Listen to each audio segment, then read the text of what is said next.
এবার আমরা একটা ডিফারেন্ট মেথডে আবার সলভ করবো এটাকে।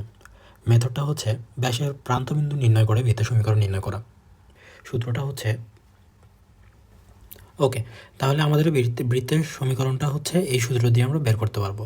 সেই জন্য অবশ্যই আমাদের ডি বিন্দুর স্থানাঙ্কটা বের করতে হবে, তাহলে আমরা ব্যাসের প্রান্তবিন্দু পেয়ে যাব, কারণ এখানে ই বিন্দুটা হচ্ছে আমাদের কেন্দ্র। আমরা যদি এসি এবং এডি রেখা দেখি, তাহলে এসি রেখা এডি রেখার উপর লম্ব, অথবা এডি রেখা এসি রেখার উপর লম্ব।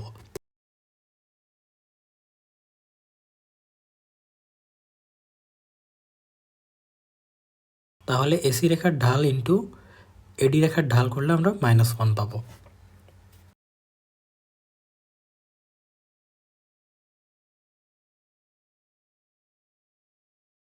এইরকম আরেকটা ত্রিভুজ আমরা বি বিন্দুতে অঙ্কন করতে পারি, তাহলে তখন আমাদের ইকুয়েশনটা কেমন দাঁড়াবে?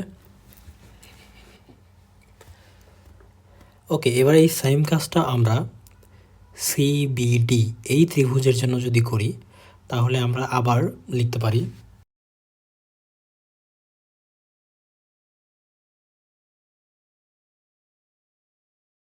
যদি আমরা 1 নম্বর এবং 2 নম্বর ইকুয়েশন সলভ করি, তাহলে আলটিমেটলি আমরা এম এবং এন এর ভ্যালু পেয়ে যাব।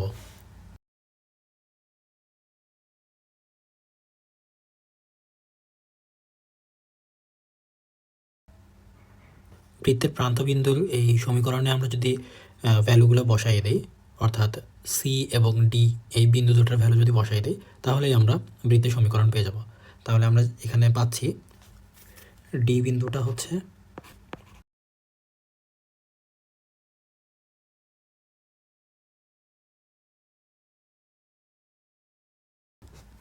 এটাই আমাদের নির্ণীয় বৃত্তের সমীকরণ।